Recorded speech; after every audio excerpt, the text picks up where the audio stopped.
Saya Sabrina Afifa. Saya Christian Sinaga. Saya Daniel Nugroho. Oke, baik. Nah, jadi kami akan menjelaskan proyek yang telah kami buat. Nah, oke, baik. Nah, jadi sistem informasi akademik SMA itu merupakan sebuah aplikasi berbasis teknologi informasi yang dirancang untuk mengelola berbagai data sekolah secara terintegrasi. Nah, jadi sistem ini mencakup berbagai modul seperti pengolahan data siswa, guru, jadwal, nilai, absensi, hingga keuangan dalam sistem informasi sekolah berbasis web ini juga memiliki keunggulan seperti kemudahan akses dari berbagai perangkat, integrasi data yang lebih baik, serta pengelolaan yang lebih transparan dan struktur.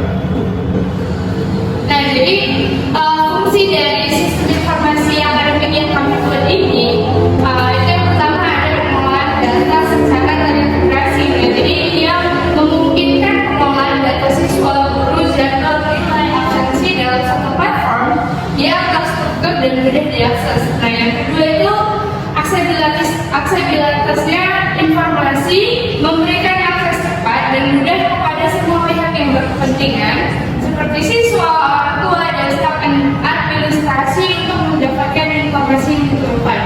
Nah, yang terakhir itu fungsinya adalah peningkatan efisiensi. Nah, itu dia mengurangi ketergantungan pada proses manual, meminimalkan kesalahan, dan meningkatkan produktivitas staf administrasi dalam pengelolaan data dan laporan.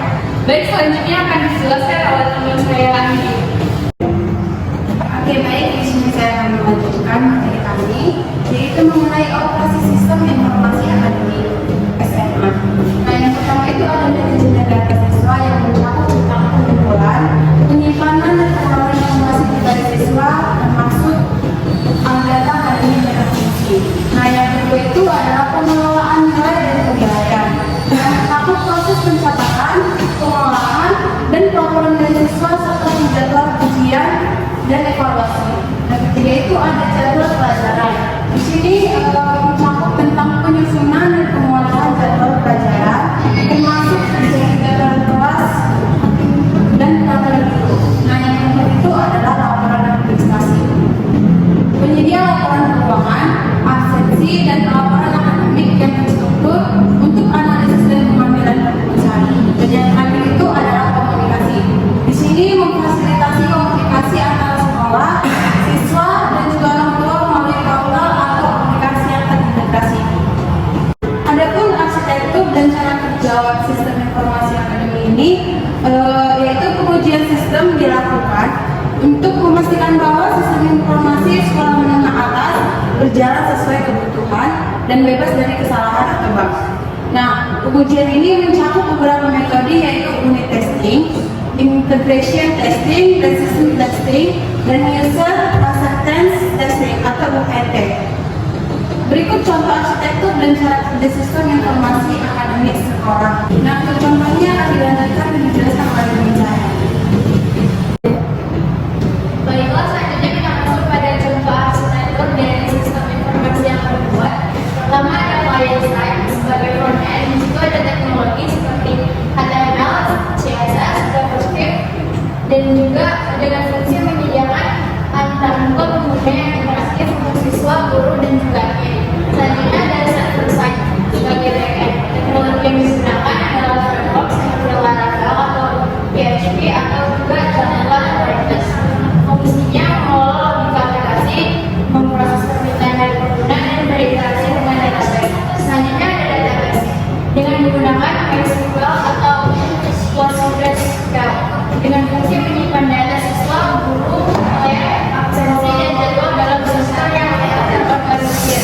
Selanjutnya ada cloud hosting menggunakan layanan AWS, Google Cloud dengan fungsi menyediakan aksesibilitas tinggi dan reliabilitas untuk sistem.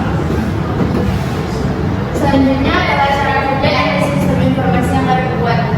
Yang pertama ada akses pengguna atau pengguna admin mengakses sistem melalui browser web. Selanjutnya ada permintaan data pengguna mengirimkan permintaan sesuai pilihan nilai atau absensi melalui antarmuka pengguna. Terakhir ada fungsi server menerima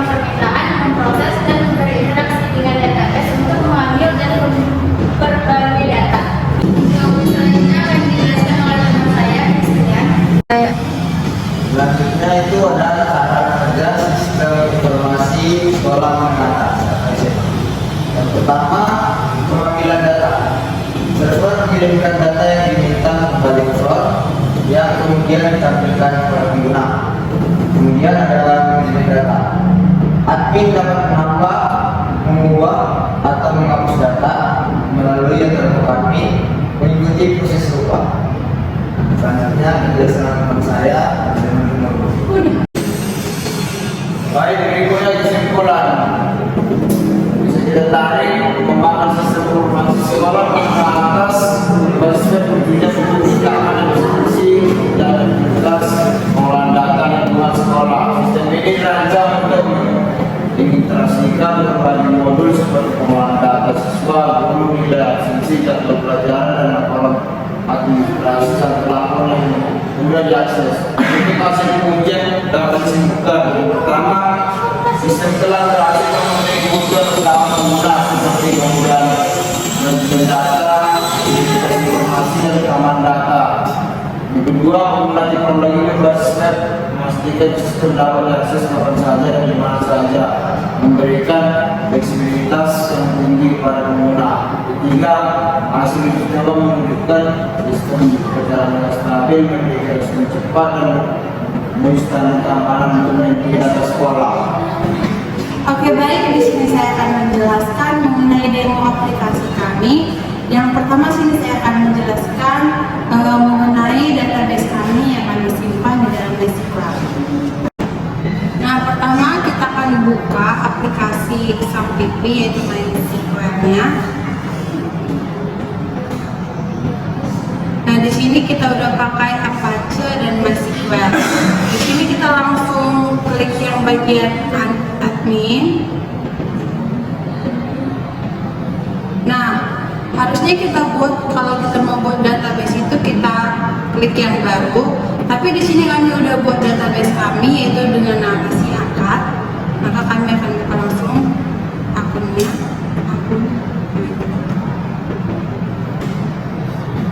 Masuk ke struktur. Nah, di sini kami udah menyiapkan 5 tabel dengan isi guru, login, mapel, nilai, dan siswa. Nah, untuk tampilan pertama yaitu guru.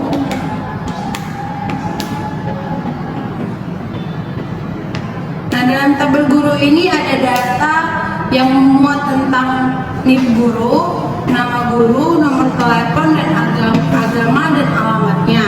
Selanjutnya itu ada mata pelajaran.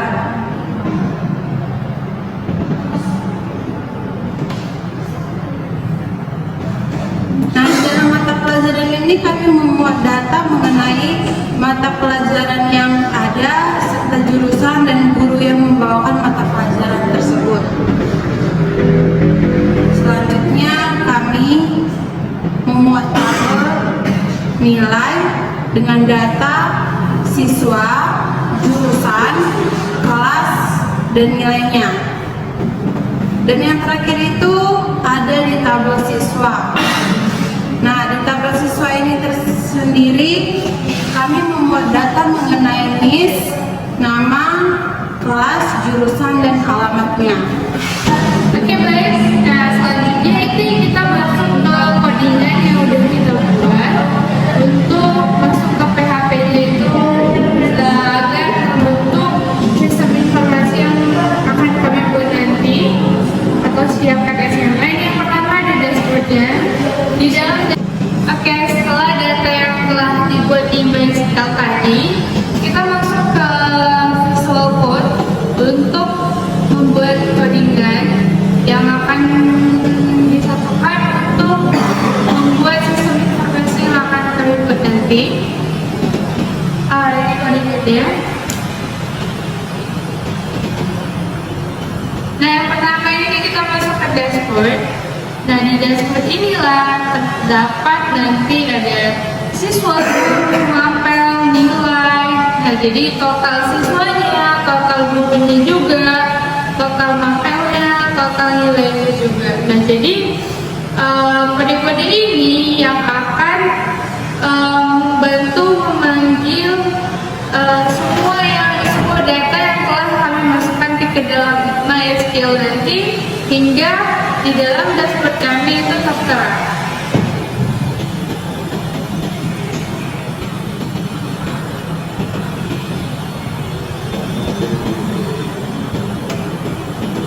Nah, untuk memanggil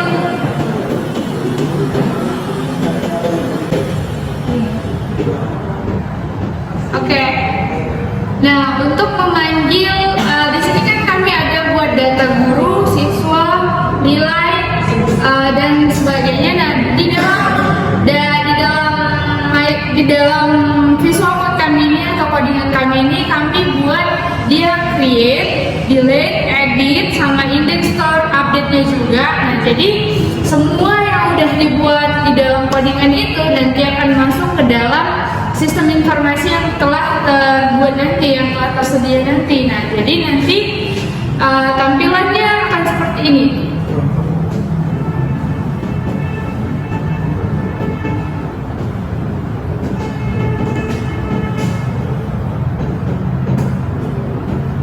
Nah, ini kan tadi di dalam visual code sebelumnya itu kami udah buat codingan yang bisa memanggil atau membuat tampilan GUI yang akan menunjukkan seperti ini. Nah, kita tinggal masukkan username kita, misalnya ini kan. Ini username kita, terus kita masukkan passwordnya, baru kita login. Nah, ini di sini sudah kita dapati jumlah siswanya, jumlah guru, jumlah mata pelajaran, jumlah nilai. Karena di dalam visual code yang telah kami buat itu kami sudah memasukkan semua data yang berisi informasi tersebut, sehingga codingan-codingan ini juga membantu untuk memanggil ke dalam website yang telah kami buat. Baiklah, untuk melanjutkan codingan yang telah dibuat, di sini saya akan menunjukkan fitur-fitur yang kami gunakan, yaitu ada menambah data. Nah, di sini akan kita tambah data seperti list. Nah, selanjutnya kita akan memasukkan nama. Selanjutnya kita dapat memilih kelas. Di sini ada jurusan IPA dan IPS, dan selanjutnya ada nama. Nah, di sini kita dapat menyimpannya. Setelah kita simpan, ada tulisan yang menunjukkan bahwa data sukses untuk dilambangkan. Selanjutnya kita juga dapat menghapus data. Setelah kita hapus, maka akan ada konfirmasi juga. Baiklah, di sini kita juga bisa menggunakan fitur edit. Misalnya di sini kita edit di bagian namanya. Jadi Krisdayanti, terus kita ubah atau kita edit, kita pilih kelasnya dan jurusan, dan kita ubah. Selanjutnya di sini bahwa data berhasil diubah. Fitur-fitur yang digunakan seperti menambah data, menghapus data, dan mengedit data itu bisa dilakukan untuk data siswa, guru, mata pelajaran, dan juga nilai.